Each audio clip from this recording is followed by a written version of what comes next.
Whether you're in North or South Carolina or anywhere else in the world, enter the Cat Cave with D. White and Shannon Smith, a part of Keep Pounding Podcast Network powered by the Fans First Sports Network, where you can find shows such as Winning the Division and Inside the Vault. Also, Believe in Panthers. Great episode this past week. Dez has some great stuff to say. Great stuff on the show. But anyway, we are in the Cat Cave right now. Welcome back, everyone. Of course, you are being accompanied by Shannon Smith, aka Podcast Smitty, representing Western North Carolina and the Beast from the Northeast, North Carolina. D. White, my brother, what's good? Not much. Another day in paradise. Enjoying some good Panthers news, so I'm excited to talk about it. Oh, yeah. By the way, we got a swap pass. I love that hat that you got on right there. That is dope. Oh, yeah, definitely. 2 states, 1 team. I see that, though, for real. You had the little decoration right here, but everyone, ladies and gentlemen, we're getting close. We are close. Next week, there will be football. Not just football.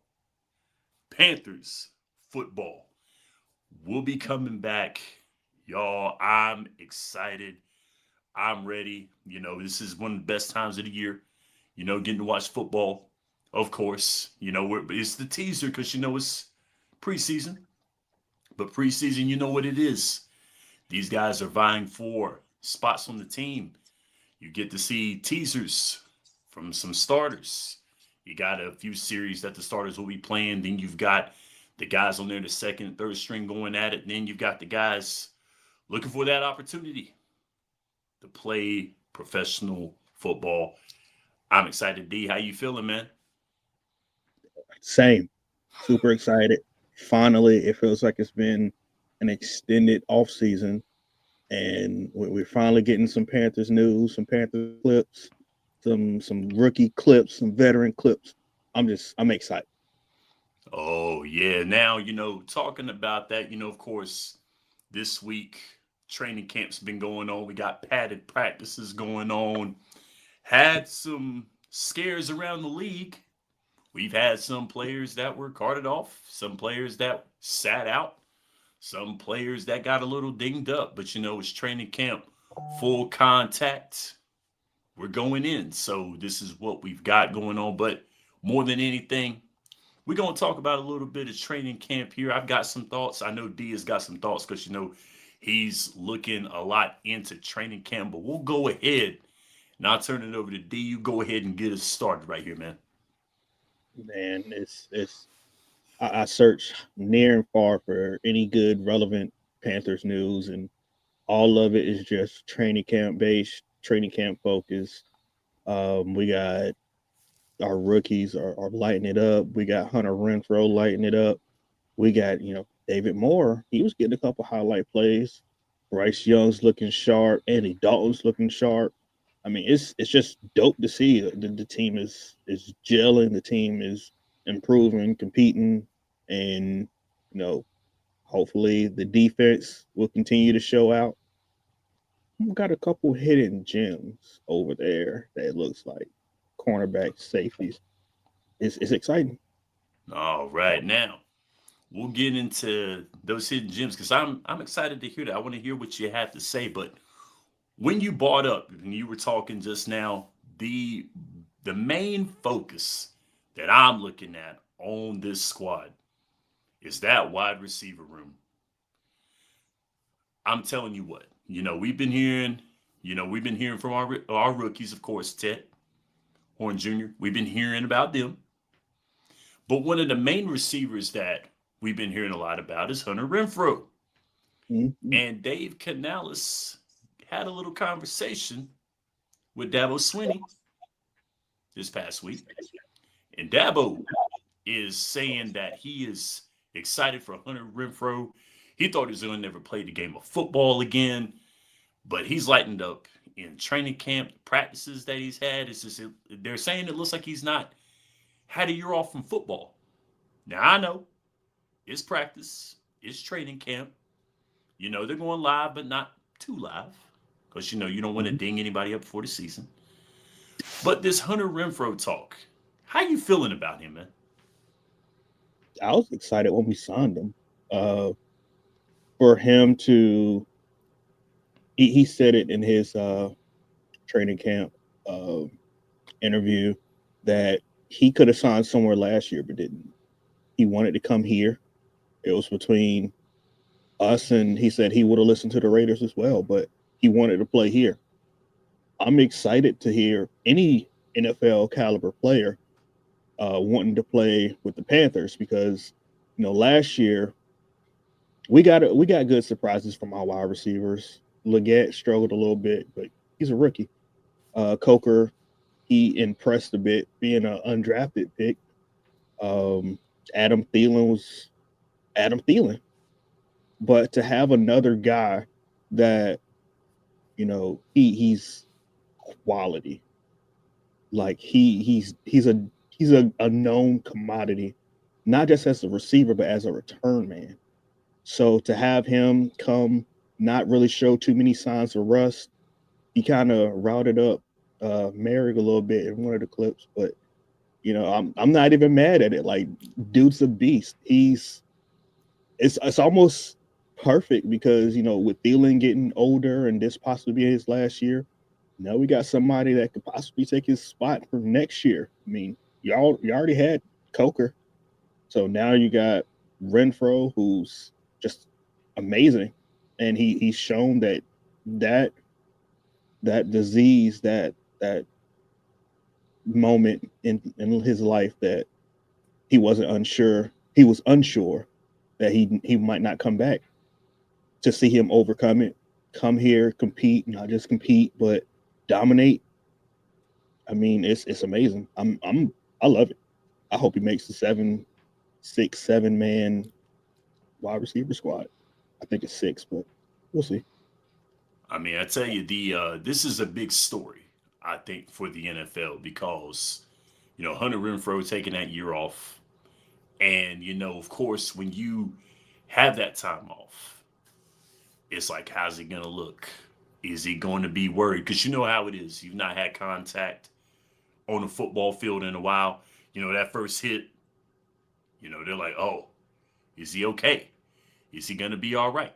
What are we gonna see? What will we expect out of Hunter Renfro, out of any player that is taking that time off? What are you gonna expect? But the fact that they're saying his cuts look good on his routes, he's exploding off of the line with good speed. He is he's catching the ball well. He is finishing blocks well. He's doing everything that's saying, hey, I want on this squad. Sign me. Let's do this. That was one year, something that I couldn't that I couldn't help. That was not predictable. Something that happened. It's over. I can still go. I can still play. Let's do this. And with a squad like the Panthers, they need that. They Mm, need that boost. They need They guys to need go out guys to there go out there that are going to play. that And they're going to need those people. So they're not going to, because, there's been so many things with the Panthers, not finishing plays, looking like they're defeated, looking like they're demoralized out there. Now you got guys out there that are going to play, that want to do this. mhm. Hey, you know what? I want that. I'm sorry. I want that because, we've seen enough of guys coming off the field, hanging their heads low, seeming like it's over, seeming like, oh man, we're down again. Here we are. Guys that are not out there playing with their whole heart. Right. We're done with that because you need that. You need guys like that to win. You need guys that are going to go that extra mile. And Hunter Renfro looks like he's wanting that. Definitely. I mean, And it's amazing. yeah, what can you ask for? What more can you ask for out of a football player? And then what is happening here. So, Hunter Renfrow, we're rooting for you. We hope to see you. But one's gain is another's loss. Mm-hmm. So I got to ask the tough question. If Hunter Renfrow's on that squad, who's got to go? David Moore. You were so quick with that. It's honest. I mean, it's pretty much it's up to him and David Moore. I mean, Jimmy Horn is a recent draft pick. Tetero McMillan, recent draft pick. Xavier Leggett, recent draft pick. Jalen Coker, surprise, Jim. I mean, it's so many good players. 3 to maybe 4 might play on any given Sunday. And Hunter Renfrow's coming back to the NFL looking like he never skipped a beat. Now, I don't want to say like he's not good enough to be on an NFL team or be on this team, because I've said it before. He was an emergency vet who played because other people got hurt, and I mean he excelled at that role. He wasn't brought here to be the number 2, number 3, or number 4 receiver on your team that's going to get you 500 yards in the season. He was the guy that we're going to sign you. If somebody get hurt, we need you to play a couple plays for us. That's what happened. That's what he excelled at. Now, he had a couple drops. He had a couple issues, but it wasn't expected for him to play. It's almost like the Trevin Wallace. You weren't expected to be thrust in that role. However, you got put in that role, and you had to show some kind of moxie. You got to prove that, we can sign another undrafted. We can get another guy that's, been around the league a couple years to take this role. But he kind of he gained some experience points. He got a good connection with Bryce throughout the year. And I mean, can't be mad at it. I don't want him to lose out in the NFL at all. But for the quality of players that we have now, he just has to show, like, I'm not giving this up. You gotta beat me. And I think that's what's, happening. He's becoming kind of an extra man. Renfrow coming back, he's showing he's that Renfrow from the Raiders before he started getting sick, before he started feeling tired and everything. And there's not a lot of NFL offenses that are going to turn down a Hunter Renfrow that's performing that good. So, I mean, it's almost by default that it's David Moore that's kind of outside looking in. Yeah, I think that the more we're seeing out of these practices, that Hunter Renfrow may be the guy that they're going to add on. I know it's that fever pitch, but it's like you said, if Hunter Renfrow doesn't get signed by the Panthers, someone's going to give him a shot. Mm-hmm. So are you willing to risk that with another team? Now, do I expect Hunter Renfrow 100 catches this year? I don't, especially with this offense. Now, especially with this offense. So I get that. But here's the thing also, too. Serviceable player, especially with a young passer in Bryce Young that needs that confidence, that needs playmakers in that passing game. Why not? I mean, you're not giving the franchise to Hunter Renfrow. It's not like you're giving him the franchise. It's not about that. It's not like you're giving the franchise to him. It's not like, oh, you're giving it to him. He's our starter. This is what we're doing. Not like what Adam Thielen got when he came. It's not like that. It's more along the lines of, hey, we need you to be serviceable out there for us. We need you to be serviceable. We need you to be we need you to be in that slot. And who knows, maybe Hunter might get that third receiver. Might ease into that. Who knows? So Yeah. go ahead. No, I'm saying I can see that down the line. I mean, And it could happen. Now, I, now, more receiver thoughts. I scanned over this today. Of course, with Ted McMillan. Of course, Ted being the first round pick for the Panthers, and I think was a great pick. Of course, it was bound to happen. Madden's coming out. Madden already giving their rankings for players. We know. Old Ted got a 77. mm-hmm. 77 rating. Now, first of all, now look, here's the thing with me. You know, I played a lot of Madden in my lifetime, and I know you have too. I'm pretty sure you have. The rankings for players, the ratings for players now, it wasn't really a big deal in the beginning, with the kids coming into it and everything, adding this stock to these player rankings and all that. Tech got a 77.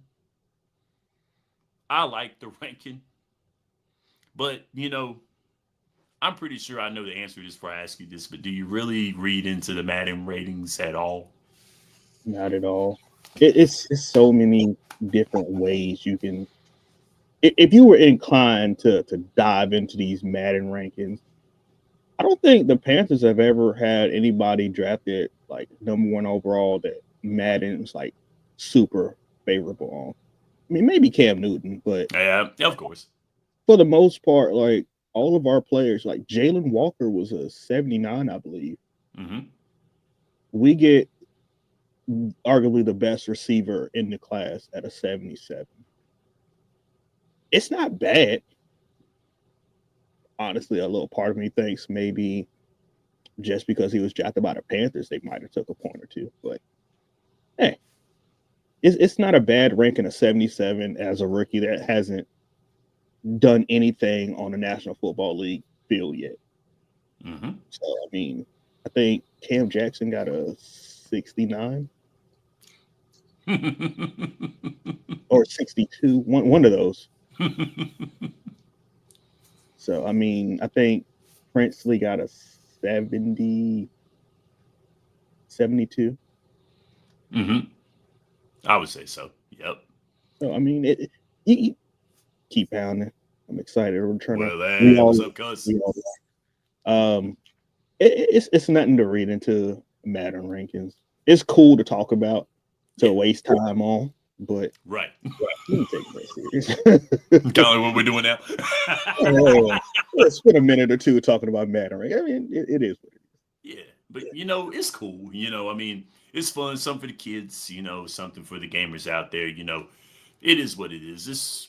I mean, it's gotten popular over the years. There's players out there that's like, man, I deserve a 99. Some of the bigger players in sports are like, oh, I deserve the 99, and I'm like, okay, cool. It's cool that it's getting there, and you're seeing that now in the popular culture and all that, and it's kind of leaked into football and everything, like leaked into the pros, and pro players are like, okay, cool, why not get this, why not get that? But I'm pretty sure right now that ain't the main focus, but it's cool to talk about yet again. But we'll keep it on the offense, of course. We got to talk about that quarterback play. We do. You know, Bryce, and I want to say this before we get into it right here, is that I hope to God Bryce does very well this year. I hope he does very well. I hope he exceeds expectations this year. I really do.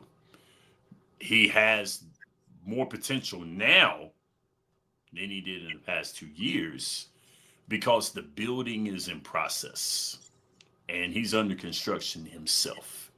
He's got a coach that is specializing in quarterbacks. He's getting weapons now with the draft, a little bit of free agency, things of that nature. He's getting a running game that is not just Chuba Hubbard for 30 some carries. Mm-hmm. He's getting another rusher, Enrico Dowdle. The line is looking great.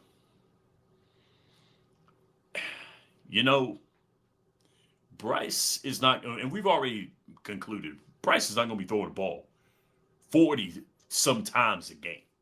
So everybody Right. get that out of their heads, which if it was or wasn't in your heads, get out of your heads.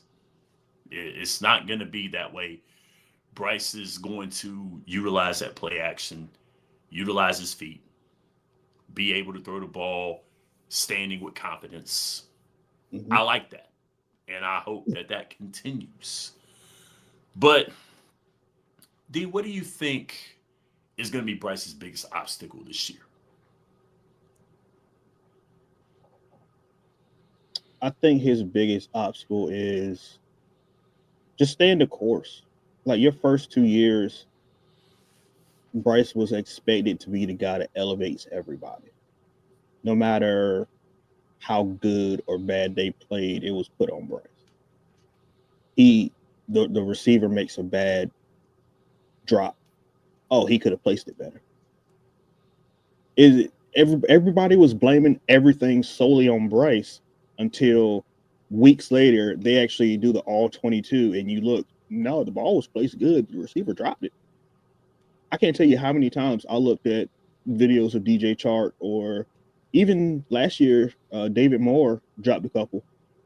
Obviously, Xavier Leggett, with being a rookie, um, he can't catch the ball himself. He can only do control what you can control. And stop. Bryce has already stopped thinking that he has to make the right play. He just goes out and he's just making good plays. And those good plays are turning into confidence boost. It's turning into his team believing in him, the league believing in him, seeing that he's not a bust. Bryce Young is a number one drafted quarterback for a reason. He was the best quarterback when he played college. No doubt about it. The Panthers just didn't set him up for success. And now, after 3 years, he finally has a chance. 2 years in Dave Canales' system, who was the quarterback and low key the wide receiver whisperer.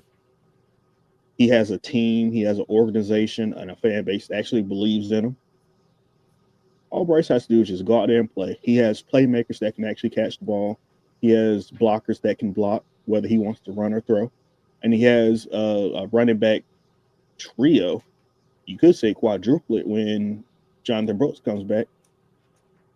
I mean, he has solid people all the way around him now, not just sprinkled in. You couldn't depend on anybody too much. I mean, he got Thielen. Thielen was his safety blanket. They got Thielen and Renfro. They got Chuba. They got Rico. They got Trevor Etienne. They got X, who's he's been on that jugs machine, looks good. They got McMillan. They've got solid guys now. They got Mitchell Evans. Jatavion Sanders looks great. Yes. When Tommy Tremble come back, he's always played pretty good. I mean, you can't place all the blame on him, but by that standard, you can't just say, we gave you all this. It's your job to make this team a playoff team. It's everybody's job. He has to play 1 of 11, but he can't let it get to his head. Play your game, play your position, let the game play out the way it's supposed to. This team's gonna be good. Absolutely. I mean, of course, and I'll always say it, I was very critical of Bryce last year. Beginning of the season, it was sit him down, sit him down, sit him down.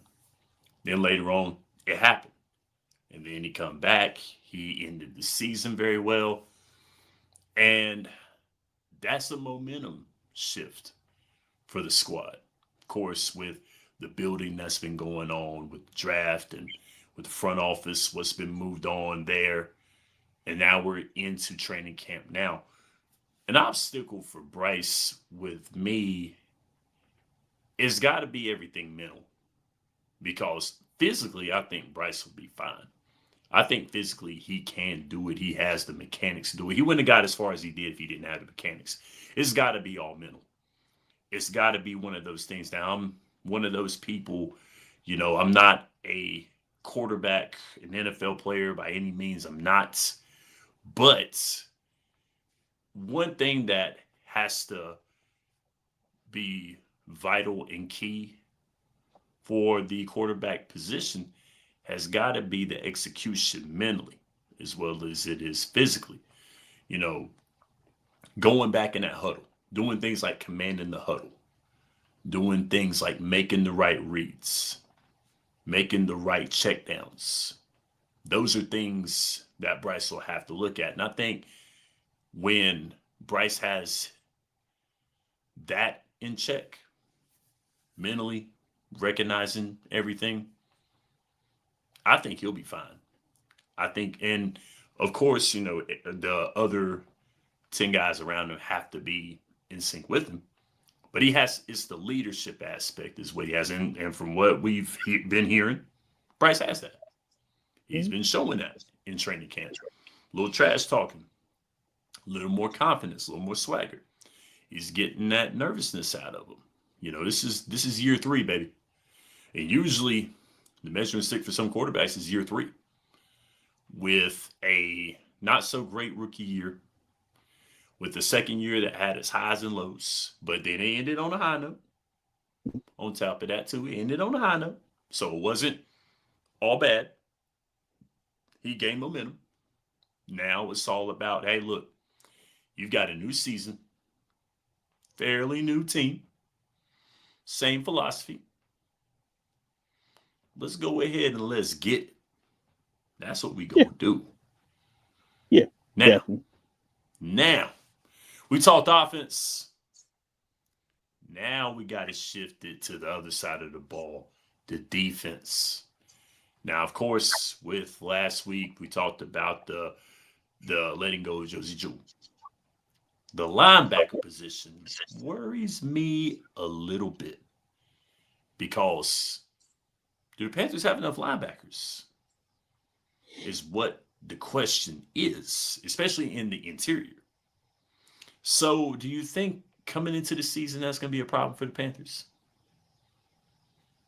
I think it's a reoccurring question. I'm gonna switch up the question a little bit. Instead of do I think they have enough, do they have enough quality linebacker?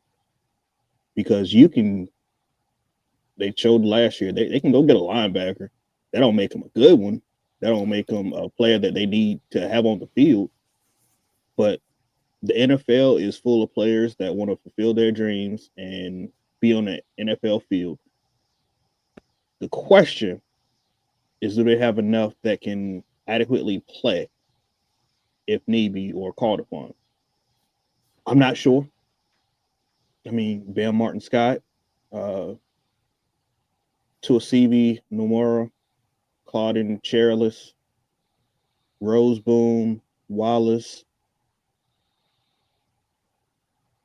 I'm wanting more. I'm wanting more from that position group because last year you could see Roseboom was an ascending player.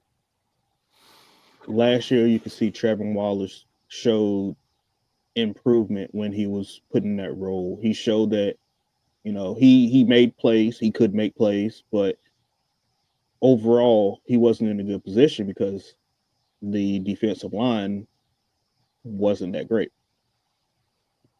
Now he's in year 2, and the Panthers have a new middle linebacker who's rocking a green dot. So you mean to tell me a new player that's never played for this team gets here and he's already the vocal, the communications guy? I'll say that he's the communication at linebacker instead of your second year player that you're hyping up as the future. That concerns me. That really concerns me. Oh man. I got So high hopes for Rose Bowl, but that concerns me. and I get that. I do. Because this guy's not played. And you've got a guy in here that they're giving the defense to. And it's like, here you go. And it's like, okay. But then you got another guy out there that's not played. Now, this might be an opportunity. This might be an opportunity for Roseboom. It might be. Because, hey, I got a new team, new scenery, new chance to prove myself. I still got it. I'm still here. Cool. Let's get this. Let's go. So I see what you're saying on that one, because that is kind of a cause for alarm, because you've got a player that has played on this team and knows this scheme, learned this scheme, and now it's catered and brought to you, and you're like, does he take it or does he not? So that is a cause for concern. And the defense has got to be something that has got to give for the Panthers, because, of course, we could talk about the offense all day long. The blunders on the offense, the fact that the offense was inconsistent at some point in time. But the defense, which has been something that Carolina's been known for, those defenses that we talked about these past couple of weeks, these defenses of old that have been incredible, we're looking at, hey, is this team got what it takes? Is it the scheme that is wrong? Is it the players that is wrong? What are we not seeing? And the main thing that we've been echoing for the past couple weeks is get to the daggum quarterback. Get there, because that's been what's held Carolina back, is not getting to the quarterback, not being able to cause corruption on that line, getting that quarterback's face. And this defense, with what they're adding on, it's a possibility that it can be done. Much more than what it was last year. So this is something that Carolina has an opportunity to do, and I think that they've added some guys in there that can get to the quarterback. So the linebacker position is something that I've kind of been a little on the edge about. I think that the D-line, I believe we have some guys on the D-line that are solid. Of course, we got one of the top paid corners in the game, J.C. Horn, adding some things in the defensive backfield. Then we're going in, and then, of course, special teams field position is going to be something that we got to look at as well, too. So we talked about Hunter Renfrow returning, like being a receiver. He was returning kicks at one point in time. My dad told me that before we got on there. I was talking to my dad a little bit, and he said something about that. He said, yeah, he was returning kicks. So Hunter Renfrow was returning some kicks. We got a lot of return. Yeah. So it's a possibility. But I think Hunter probably, of course, will be utilized more in the passing game than I think he would be on the return. But who knows? At this age, I think he should be more so a wide receiver. But before I switch over to special teams, you hit something for me real quick, and I just want to address that. When the team was still 4-3, and everybody was saying, "Hey, we need to switch to 3-4. That's what's going to be the future for us." And we actually switched. We made a switch, but we tried to force people in those positions, and then we saw that didn't work. And then we just tried to go, all right, let's just get people that can play in those positions. And then that didn't work. And then over the years, the last 2 years is, all right, well, we're going to get people that, they can play pretty decently in these positions. Let's try to get some people that might fit a little bit better. And then last year, that wasn't the greatest, with Shot Tuttle being our nose tackle. No shade to him. It just seems like he got a little overwhelmed. This year, we got people that actually fit 3-4 positions. And that by itself instilled confidence in me. I like that. I just wanted to hit that real quick. No. Hey, you know what? That's good, because buying into a scheme, when you've got a scheme that you're implementing, you want guys who are going to know how to work in that scheme. You don't want just anybody. Of course, different football players play different in different schemes. You got to make sure that you get the right guys for your scheme, the right guys for your team, the guys that fit into the scheme you're trying to implement. You know, you don't want guys who are shine on the 4-3 defense for 6, 7 years and you put them in a 3-4 and they don't know where to go. I know that football is get to the quarterback, you know, defense, get to the quarterback, make the stop him in the backfield. I get it. But there are some schemes that are a little different than others, and some players just play better in different schemes. Let's just leave it at that. So, you know, it has to fit. And you have to get players that know how to implement that scheme. And you're right. I like that because, you know, that's something that I've been critical of as a fan. Should Carolina be in the 3-4? Why are they in the 3-4 and not in the 4-3? But is it because you don't have the guys or is it the scheme? And you you cooked on something right there, man. I like that. I mean, it's dude, I think as a fan, we got to be open and honest with it. And a few years ago, like I said, when we did call, when everybody was saying, "Oh, we're going to switch to 3-4, we're going to switch to 3-4. This player can play this," and then we did it, and then we lost a lot, and I mean a lot. And it was like players were were trying to do too much or wasn't doing enough. They're in wrong positions. It seemed like we were doing too much of zone, or this player was getting beat because this player didn't cover, and it was terrible.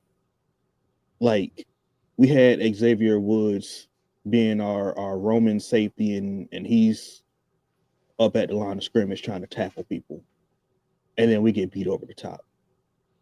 And like it was just so many instances of players just, I don't want to say they don't know the 3-4 scheme, but you're trying to fit a square peg into a round hole, and it took years for Panther fans to finally get a front office that actually knows what kind of 3-4 defense that we need or the players that we need, because now we have Bobby Brown III as a nose tackle who was dominant for the Rams.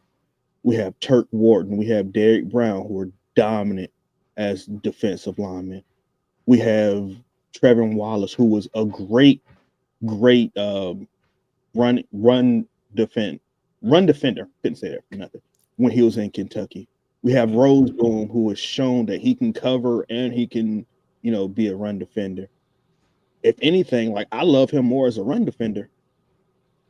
And now you got these two rookies along with DJ Wanham and Pat Jones the second as your outside linebacker defensive ends, and it fits.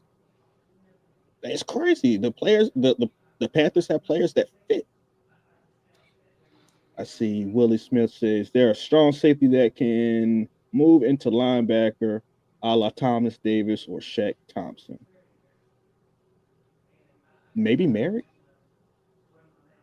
I could see him being like our gadget player. Mm-hmm. I'm hesitant to say that because of the last time we had a gadget player, we didn't really use him, right? But Yeah, if anybody could do it, I would trust Merrick more than anybody right now. I think so. I definitely think so. So, yes, but very good on the defense. I like that. And now moving in to the special teams field position game. Field position game. You go ahead and we can go ahead and end it on the special teams. What are you thinking on that one right there, D? Man, I'm a big fan of special teams being a young man's game. Like Okay. that's where you earn your way onto a team if you're a young guy, True. especially if you're untested. So Hunter Renfro has shown that he can be a great return man, but you're more valuable as a wide receiver, bro. Like you're a dominant wide receiver. Anybody that's seen Renfro play, throw that man in the slot. Nobody really can cover him.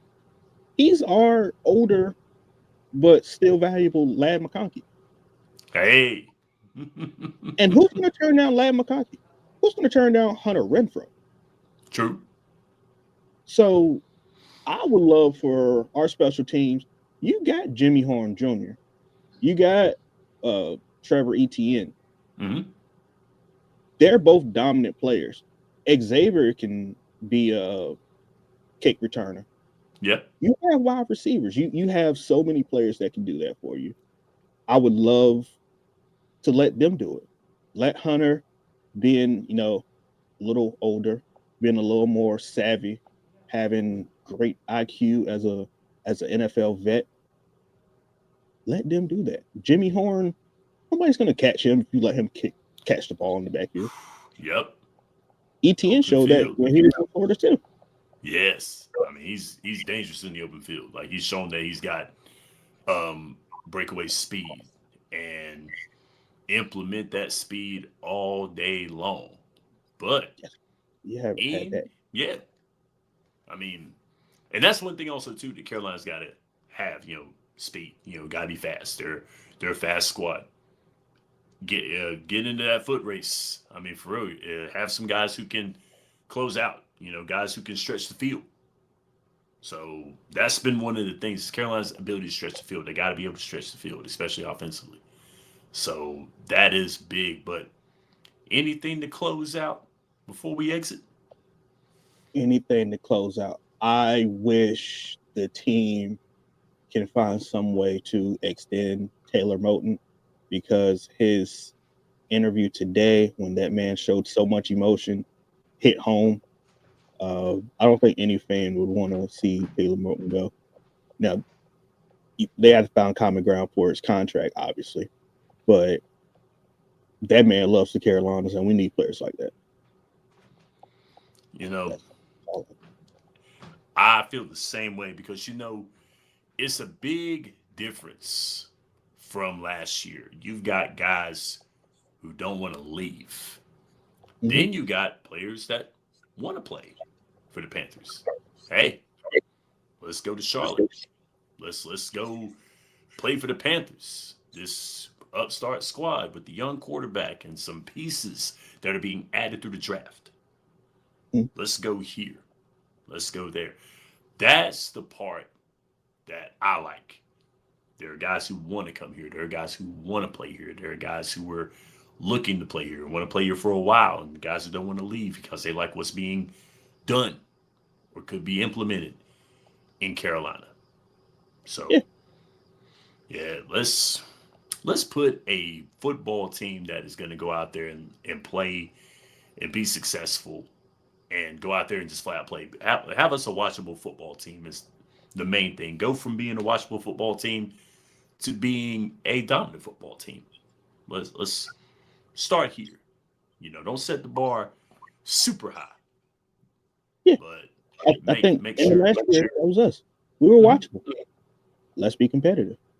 Yes, yes. Let's do that right there, and we will end it on that note right here, guys. Thank you so much for joining us this week. You may now exit the cat cave. We are 1 week away from seeing some football, guys. We're almost there. But next time you see us, we'll be talking about what we're going to see, what we may see out there on the very first preseason game. But thank you so much for joining us. For Shannon Smith, this is D White. Thank you for joining us. We'll see you next week. Go Panthers. Keep pounding.